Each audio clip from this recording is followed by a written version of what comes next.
Boa noite a todos e a todas. Hoje estudaremos o canto 33 e o canto 34 do Inferno de Dante. Começando com o canto 33, na tradução em verso do Ziller, que diz assim no resumo: o conde Ugolino narra sua morte crua, de seus 2 filhos e de 2 netos. Descem os poetas para a Ptolomeia, onde gemem os traidores de seus hóspedes e de seus amigos. Alberigo Manfredini conta sua história e as condições de seus companheiros. O conde Ugolino e o arcebispo Ruggieri, versos 1 a 28. A boca ergueu do pasto vergonhoso, o pecador, limpando-a com a coma imunda do crânio que roía, atrás furioso. Aqui Dante está se referindo ao próprio conde Ugolino, que roía o crânio do arcebispo Ruggiero. Daí ele falar em coma imunda, né? Coma quer dizer, nesse caso, cabelos. Tu queres, começou, que dor profunda renove, dor que, só nela a pensar, de mágoa imensa o coração me inunda. Se o verbo meu, porém, pode causar desonra e infâmia ao traidor roído, junto ouvirás falar e lacrimar. Traidor roído, ele se refere ao crânio de Ruggiero. Não sei quem és, nem como conseguido tenhas aqui chegar. Mas florentino me pareces, se não me engana o ouvido. Deves saber que eu fui conde Ugolino, o arcebispo Ruggiero é o que devoro. Direi por que sobre ele assim domino. Que preso fosse e morto não me moro, por sua maldade eu nele confiando. Não há quem dizer possa, eu isto ignoro. Mas quanto foi o meu morrer nefando, que tu não sabes, eu te contarei. Verás se me ofendeu este execrando. Na cela escura, aqui da fome, dei o nome que conserva, e onde serão mais outros encerrados pela lei, breve abertura me indicara, então, de vários meses, a passagem lenta, quando terrível sonho a perdição me revelou, o fim dessa tormenta. Sonho de Ugolino, versos 29 a 37. Parecia este um mestre de caçada. Este, ele se refere a Ruggiero. Parecia este um mestre de caçada. Lobo e lobinhos a correr. Lobo e lobinhos pode ser uma referência ao próprio Ugolino e a seus filhos e netos. Violenta pela montanha, porque separada, Luca é de Pisa.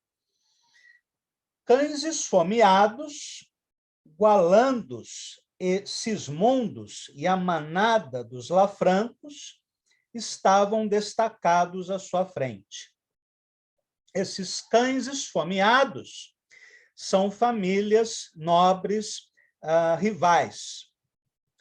Filhos e pai, prestes, se cansaram e, dentes afiados, as carnes laceraram-lhes as vestes. Este sonho de Ugolino parece uma confissão do seu próprio crime, de ter devorado seus filhos e netos, embora em nenhum momento no canto isto seja dito de um modo claro e inequívoco. O triste despertar, versos 38 a 76. Ouvi, quando acordei, pedindo pão, os filhos meus. Tu vês que um quadro destes corta do pai mais rude o coração. Fero és, se dor não sentes. Quem não chora disto, seus olhos lágrimas terão? Acordados estávamos já, e a hora já passava do mísero alimento. Ou seja, eles já estavam sem comida na cela. Cada um de nós, a causa da demora, interpretava por seu sonho. Atento, ouvi fechar da horrível torre a porta. Calei-me, olhei e vi o sentimento triste dos filhos meus na face morta. Lembrando que o Golino, seus filhos e netos, foram trancados numa torre e a chave foi jogada fora. Mas não chorei, que as lágrimas gelaram. Aqui pode ser uma metáfora. As águas das lágrimas gelaram, assim como o rio Cócito. Inútil pranto, que a ninguém conforta. Os filhinhos copiosos derramaram. Pai, que olhas tanto? Confeição chorosa, disse Anselmo. Quedei-me, e assim passaram aquele dia e a noite tormentosa. Leve raio de luz da nova aurora me denunciou minha expressão piedosa dos filhos na feição desoladora. O Ziller foi muito feliz na tradução desse canto. É uma tradução muito bela do ponto de vista sonoro. De dor as mãos mordi. Que fosse fome, pensando, eles gritaram. Pai, devora as nossas carnes, que são tuas. Come o que nos deste. Para evitar dor maior, cessei. Tormento sem ter nome, foram 2 dias mudos de terror. Ai, dura terra, por que não te abriste? No 4º dia, gado sem vigor, caiu-me aos pés, gritando. Pai, assiste um filho teu. Findou-se, e, qual me vês, um a um tombar os outros vi. Aí, triste, em mais 2 dias, mortos a meus pés.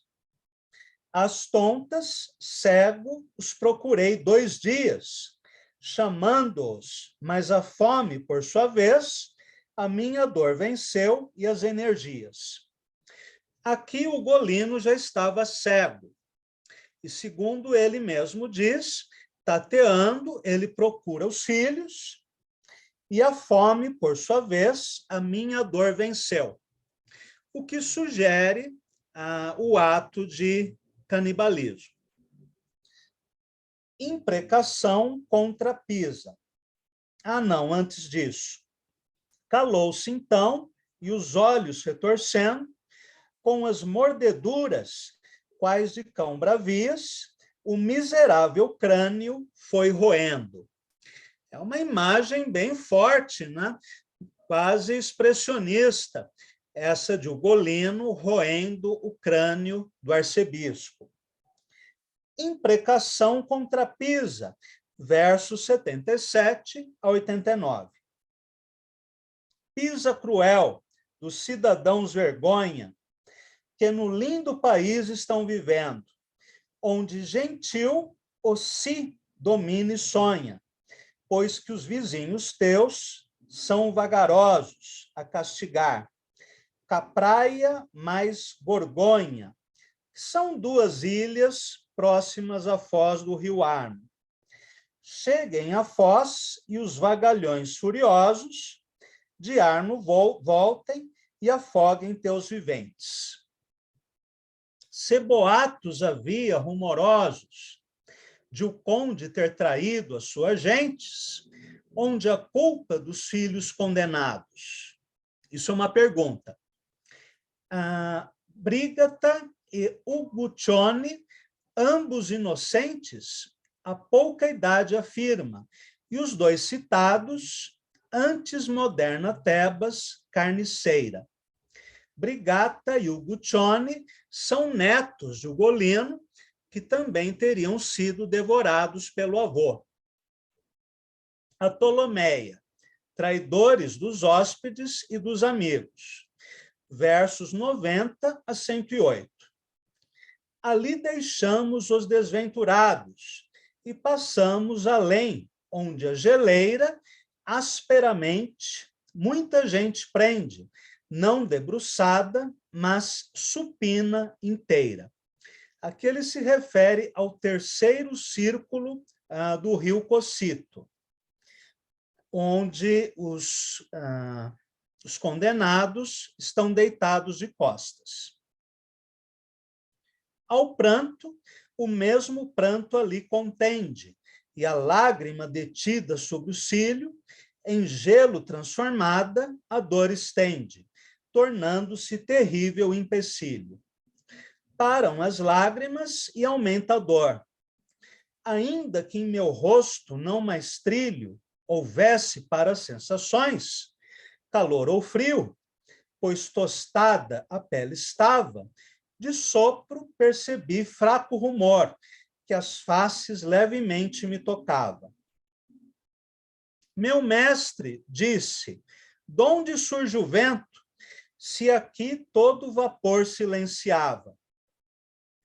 Verás a causa deste movimento em breve, respondeu, quando alcançares a horrível fonte que lhe dá alento. Aqui, no caso, a causa desses ventos é o bater das asas de Lúcifer. Bom, a Rosane está entre nós. Bem-vinda, Rosane. Continuando, Frei Alberico e Branca Dória, versos 109 a 150. Dos tristes da geleira, entre milhares, gritou-nos um. Ó sombras desditosas, aqui no caso Dante e Virgílio, que mereceis dos infernais lugares o mais baixo, arrancar-me as dolorosas lágrimas segeladas, que aliviar eu possa minhas dores angustiosas, antes que o frio as torne a congelar. Que eu vá, lhe respondi, ao maior frio, se o não fizer, mas deves revelar antes teu nome. Dante sempre pergunta o nome, né, das almas com quem ele conversa. Logo que isto ouviu, 2 pontos. Frei Alberigo, eu sou, me disse, em gelo recebo as frutas de meu desvario, quando dos primos me tornei flagelo. Já está morto? Já estás morto? Disse. Não entendo, respondeu, como ande meu corpo pelo mundo imortal. A este lugar tremendo, as almas são lançadas dos traidores, antes de mortos. Para o gelo horrendo, me arrancares do rosto e cruas dores, explicarei que as almas dos meus pares, assim que traem, vêm a estes horrores, tomando um diabo, conta lá nos ares. Aqui é uma nota do Ziller, né? Vamos a ela.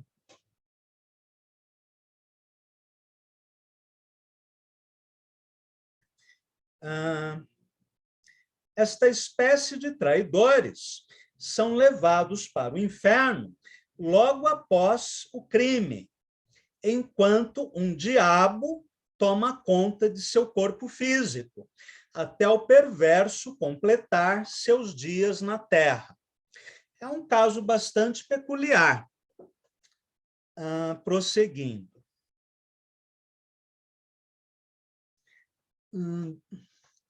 Para o gelo horrendo, me arrancares do rosto e cruas dores, explicarei que as almas dos meus pares, assim que traem, vêm a esses horrores, tomando um diabo conta lá nos ares, vivos, do corpo que depois governa. Deve ter acontecido isso com Cabo Anselmo, né? Que já foi para o inferno hoje. Aqui encontrarás, se um pouco andares, um tal que, desde muito, na cisterna próxima geme. E tu deves saber, se há pouco vens da doce aura superna. Seu nome é Branca Dória, que esconder tu queres a verdade é evidente, pois Branca Dória vive com prazer, e dorme, e come, e bebe alegremente, e como os mais se veste lá na terra. Ao frade respondi, incontinente. Disse, onde Malebolge o pez encerra, o pez é o piche fervente. Miguel Zanche ainda não chegara, quando de Branca Dória o corpo um demo aferra, logo caindo neste abismo infando, o seu espírito e o dum seu sobrinho, interessado sócio no execrando crime. Abre agora as lágrimas caminho, mas eu não atendi os seus pedidos, e cortesia foi com tal mesquinho. Imprecação contra os genoveses, versos 151 a 157. Ai, genoveses, homens pervertidos, gente sem honra, má, vil e soez, por que do mundo não sois vós banidos? Pois um de vós achei de tal jaez, cuja alma tem no tártaro tormentos, enquanto o corpo, em terra, por sua vez, vive ao sol e se nutre de alimentos. Bem, assim como Machado de Assis, em Dom Casmurro, deixa em aberto se houve a traição ou não, de Capitu a Bentinho, aqui também Dante deixa em aberto se houve ou não o caso de canibalismo, se o Ugolino teria ou não comido a carne de seus filhos e netos. Duas pistas que Dante apresenta a nós são, primeiro, o sonho, e depois, quando ele fala que a fome venceu a dor. Jorge Luiz Borges, num livro magnífico, chamado 9 Ensaios Dantescos, dedicará algumas páginas a esse episódio, que eu vou ler a vocês. O ensaio se chama O Falso Problema de Ugolino. Não li, ninguém leu, todos os comentários dantescos, mas tenho a impressão de que, no famoso verso 75 do penúltimo canto do Inferno, eles criaram um problema que parte de uma confusão entre a arte e a realidade. Neste verso, Ugolino de Pisa, depois de narrar a morte de seus filhos na prisão da fome, diz que a fome pode mais que a dor. Excluirei desta recriminação os comentadores antigos, para quem o verso não é problemático, pois todos interpretaram que a dor não pode matar o Ugolino, mas a fome, sim. Também é esta a visão de Geoffrey Chaucer, no tosco resumo do episódio que intercalou no ciclo de Canterbury. Reconsideremos a cena. No fundo glacial do nono círculo, Ugolino rói infinitamente a nuca de Ruggieri degli Ubaldini e limpa a boca sanguinária com os cabelos do réprobo. Borges fala em nuca, mas a tradução do Ziller fala em crânio. Ergue a boca, não o rosto, da refeição feroz e conta que Ruggieri o traiu e o encarcerou com seus filhos. Pela estreita janela da cela, viu crescerem e decrescerem muitas luas, até a noite em que sonhou com Ruggieri, acompanhado de mastins famintos, que perseguiam um lobo e seus filhotes pelo flanco de uma montanha. Ao nascer do sol, escuta os golpes do martelo que veda a abertura da torre. Passaram-se um dia e uma noite em silêncio. Levado pelo sofrimento, Ugolino morde as próprias mãos, e os filhos pensam que o faz levado pela fome e lhe oferecem a própria carne engendrada por ele. Entre o quinto e o sexto dia, Ugolino os vê morrer, um a um. Depois fica cego e fala com seus mortos, e chora e os apalpa na sombra, depois a fome pôde mais que a dor. Referi-me ao sentido atribuído pelos primeiros comentadores a essa passagem. Por exemplo, Rambaldi de Imola, no século XIV. Significa que a fome dobrou aquele a quem tanta dor não conseguia vencer e matar. Entre os modernos, professam essa opinião Francesco Torraca, Guido Vitali e Tommaso Casini. O primeiro vê estupor e remorso nas palavras de Ugolino.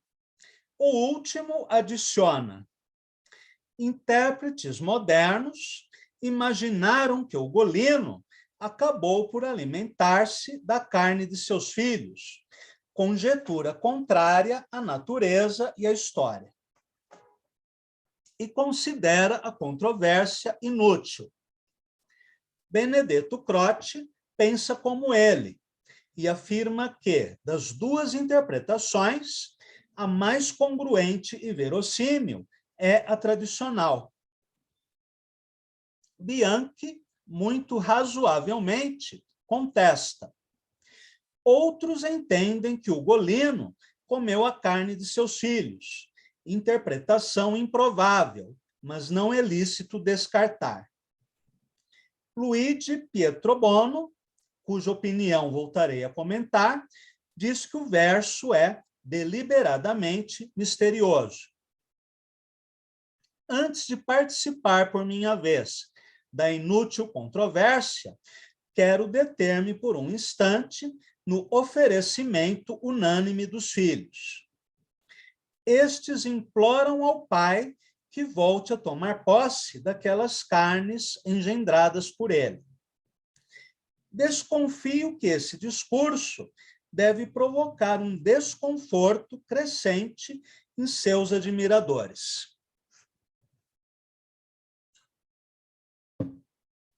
De Santis pondera a imprevista conjunção de imagens heterogêneas. Dovídio admite que essa galharda e conceituosa exposição de um impulso filial quase desarma toda a crítica. Tenho para mim que se trata de uma das pouquíssimas falsidades admitidas na comédia. julgo-a menos digna dessa obra que da pena de Malvezzi ou da veneração de Graciano. Dante, parece-me, não pode ter deixado de perceber sua falsidade, agravada, sem dúvida, pela circunstância quase coral de que as 4 crianças fazem a um só tempo o convite famélico. Ou seja, Borges questiona a verossimilhança do episódio dantesco.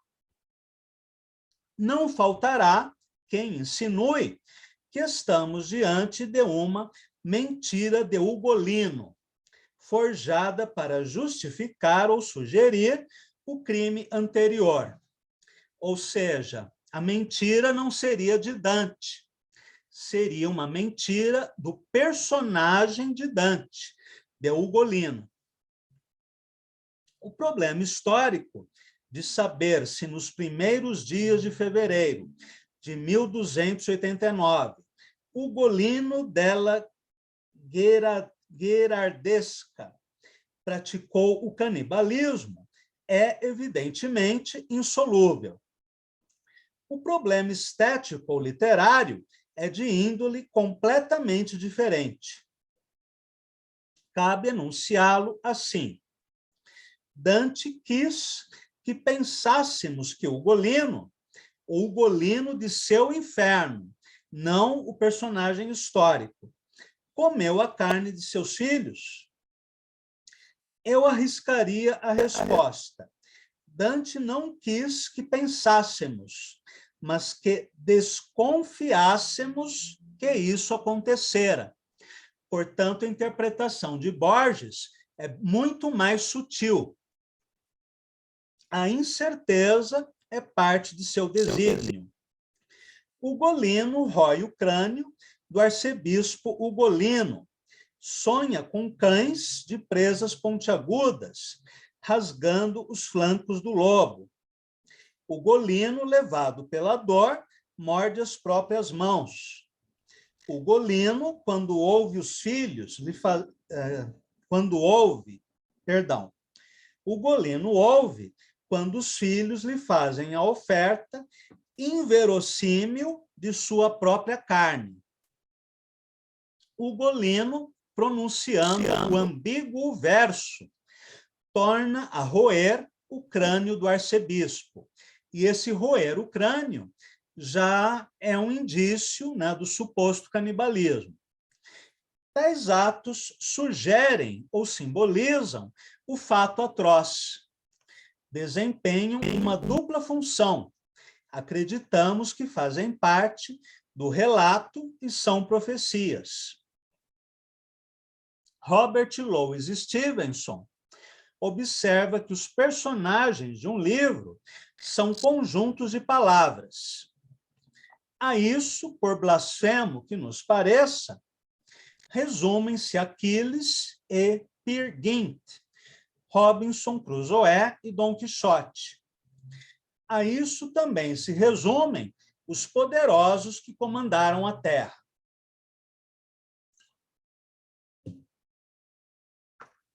Alexandre é uma série de palavras. Átila, outra. Sobre o Ugolino, cabe dizer que ela é uma textura verbal que consta de uns 30 tercetos. Seria o caso de incluir nessa textura a noção de canibalismo? Repito que devemos admitir essa possibilidade, com incerteza e temor. Negar ou afirmar o monstruoso delito de Ugolino é menos horripilante que vislumbrá-lo. A afirmação, um livro é as palavras que o compõem, corre o risco de parecer um axioma insípido. Mesmo assim, todos tendemos a acreditar que existe uma forma separável do fundo e que 10 minutos de diálogo com Henry James nos revelariam o verdadeiro argumento de outra volta do parafuso. Penso que talvez não seja verdade. penso que Dante não estava mais informado sobre o Ugolino que o que está dito em seus tercetos. Schopenhauer declarou que o primeiro volume de sua obra capital consiste em um único pensamento e que não encontrou modo mais breve de transmiti-lo.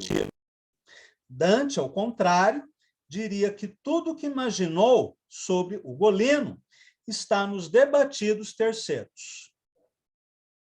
No tempo real, na história, toda vez que um homem se vê diante de várias alternativas, opta por uma e elimina e perde as demais.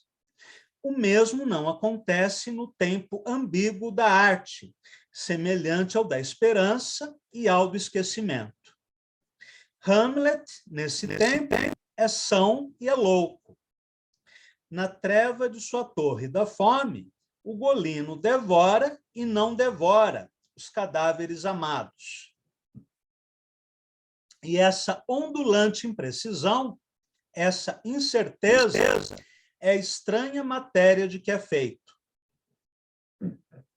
Assim, com duas possíveis agonias, sonhou Dante, e assim o sonharão as gerações. Eu acho muito interessante esse ensaio de Borges, porque ele consegue se contrapor às duas opiniões hegemônicas, né, na crítica dantesca, e acrescentar uma terceira visão muito mais, né, sutil e misteriosa. Este é um dos meus episódios favoritos, né, do Inferno. Acho que é um dos mais fortes e dos mais intensos. Pois bem, vamos agora ler o canto 34, na versão em prosa do Hélder da Rocha. Canto 34. Judeca. Lúcifer, Bruto, Cássio, Judas, centro da Terra. Resumo do Ziller. O lago gelado de Cossito. Na quarta e última fossa estão os que traem a seus benfeitores, 3 dos quais pendem das 3 bocas de Lúcifer, que os vai mordendo. São eles, Brutus, Cássio e Judas.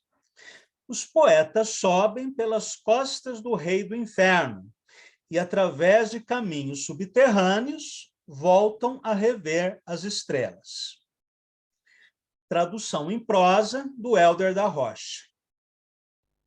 Estamos diante das bandeiras do rei do inferno, disse-me Virgílio. Olha para a frente e vê se consegue discerni-lo. Comecei a ver, na distância, o que parecia ser um grande moinho que provocava aquelas rajadas de vento gelado.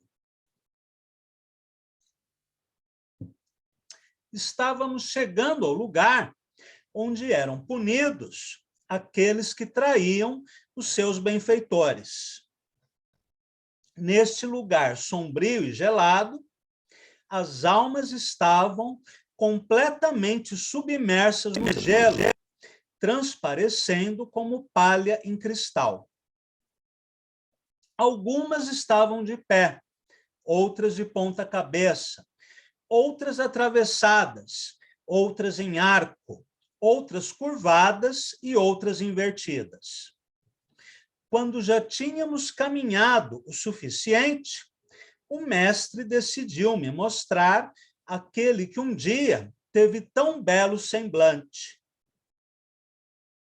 Esse é Dite, disse ele, e este é o lugar que exige toda a coragem que tens em ti.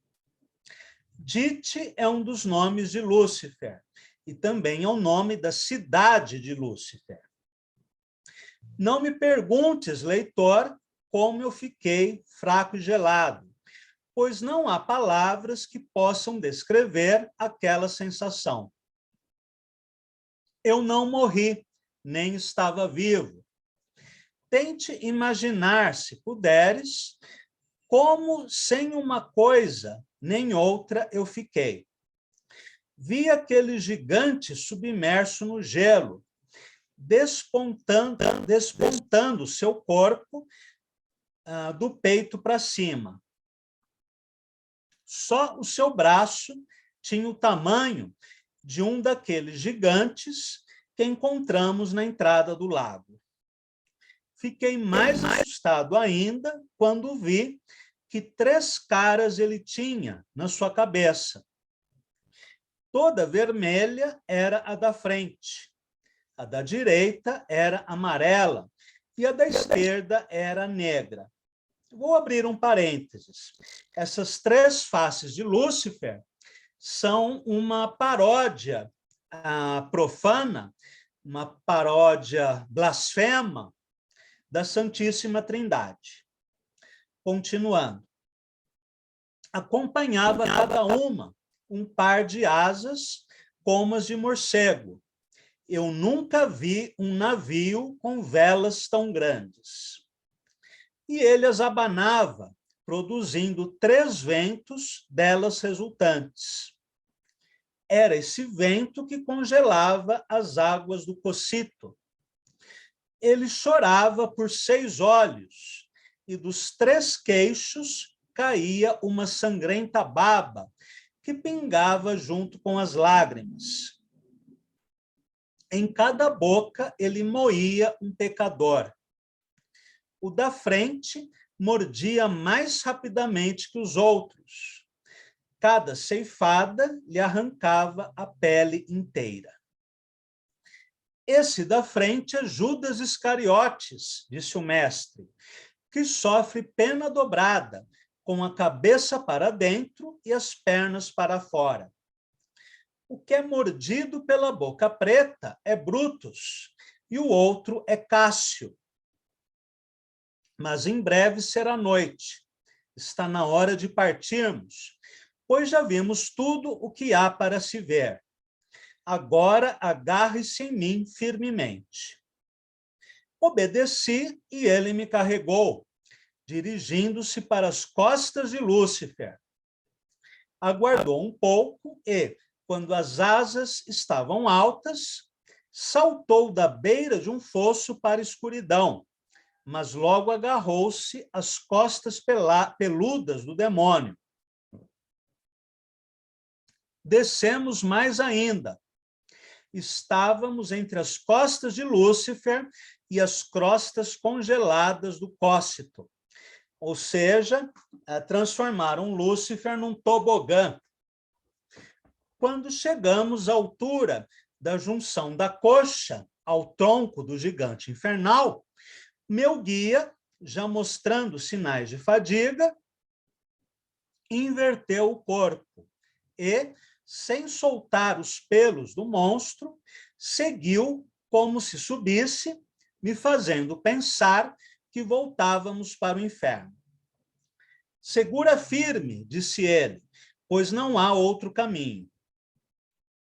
Só por estas escadas poderemos escapar de tanto mal. E saímos por uma brecha na rocha. Virgílio, visivelmente exausto por ter me carregado, colocou-me numa beira para que eu me sentasse. Olhei para cima, procurando por Lúcifer, mas não o achei. Encontrei-o lá embaixo, de pernas para o ar. Virgílio me confundiu ainda mais, falando: levanta-te, pois o caminho é longo, o dia já amanhece. Como amanhece? Perguntei-lhe. O tempo passou tão depressa assim? Como já pode ser dia, se agora há pouco começava a noite? E me esclareças mais, onde está a geleira? E por que Lúcifer está de cabeça para baixo? Tu pensas que ainda estamos do outro lado, disse-me o guia. Nós passamos pelo centro da Terra, que puxa todo o peso. Estamos agora embaixo do céu oposto, no hemisfério de água. Sob teus pés está uma pequena esfera, cujo lado oposto é ocupada pela Judeca. Se do outro lado anoitece, aqui o dia nasce. Este buraco por onde passamos foi formado quando Dite caiu do céu, e ele até hoje aí permanece. Depois da queda, por medo dele, a terra formava os continentes. Deste lado fugiu para o nosso céu, deixando encoberto pelo mar todo este hemisfério. A terra estava aqui, a terra que estava aqui, amontoou-se na superfície, onde formou uma montanha, deixando este caminho vazio. Aí embaixo há um lugar, tão distante de Beelzebu quanto o limite de sua tumba, conhecido pelo som, e não pela vista, de um pequeno riacho que para cá descende, pelo sulco que por ele foi aberto.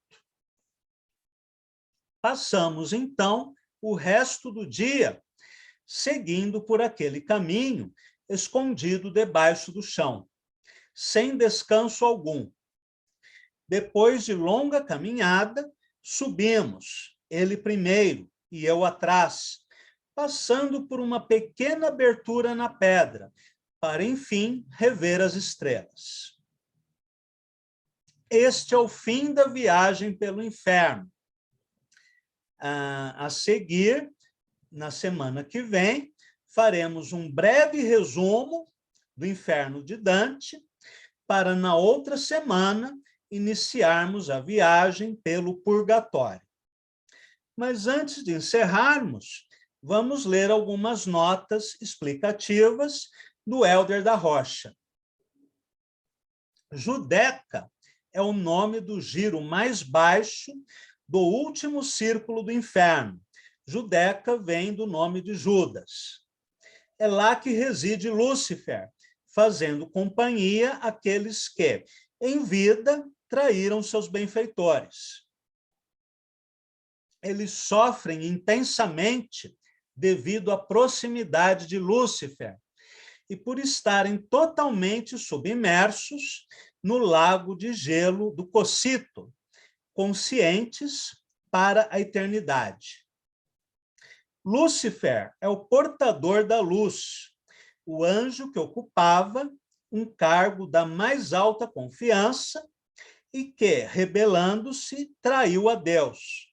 E por isso foi expulso do céu, vindo a cair na terra.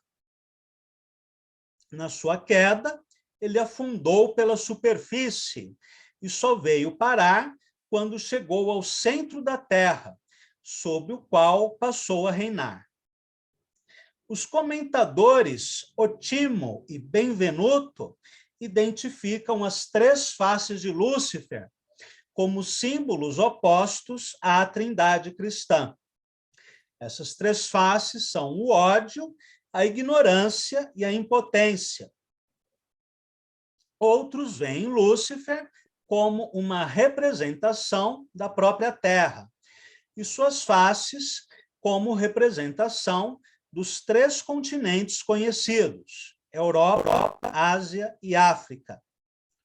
Uma interpretação interessante sobre os três pecadores que são mastigados por Lúcifer é a seguinte, conforme o dantólogo Gabriele Rossetti.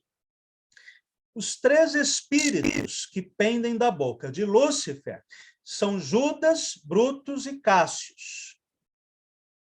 Não se sabe a razão precisa pela qual Dante escolheu essas três personalidades, mas não hesitamos em supor ter sido a seguinte. Ele considerava o Papa não só um traidor e vendedor de Cristo, mas também um traidor de César. Por isso, colocou Judas, traidor e vendedor de Cristo, na sua boca central, e Brutus e Cássius, traidores de César nas suas bocas laterais, já que o Papa, que originalmente nada mais era que o vigário de Cristo, tornou-se seu inimigo e usurpou a capital do seu império e a autoridade romana. Sua traição a Cristo não foi descoberta por todo o mundo. Logo, o rosto de Judas está oculto. Abre aspas para uma citação. Esse que sofre aí pena dobrada é Judas Iscariotes, disse o guia, com as pernas fora e a cabeça abocanhada. Canto 34 do Inferno, versos 61 a 63. Sua traição a César foi clara e evidente. Portanto, Brutus e Cássius mostram suas faces. O centro da Terra é onde mora Lúcifer, ou Dite. É o centro de gravidade. Quando Dante e Virgílio passam pelo centro da Terra, que fica na virilha de Lúcifer, a gravidade passa a puxá-los na direção oposta, de forma que o que antes era uma descida passa então a ser uma subida. Na passagem pelo centro, Dante e Virgílio ganham 12 horas, provocadas pela mudança de fuso horário. Volta a ser sábado de manhã outra vez. Cronologia. Dante e Virgílio passam um dia inteiro atravessando a Terra e ressurgem na superfície do domingo de Páscoa, antes do amanhecer. E, a partir daí, eles ingressarão na montanha do purgatório.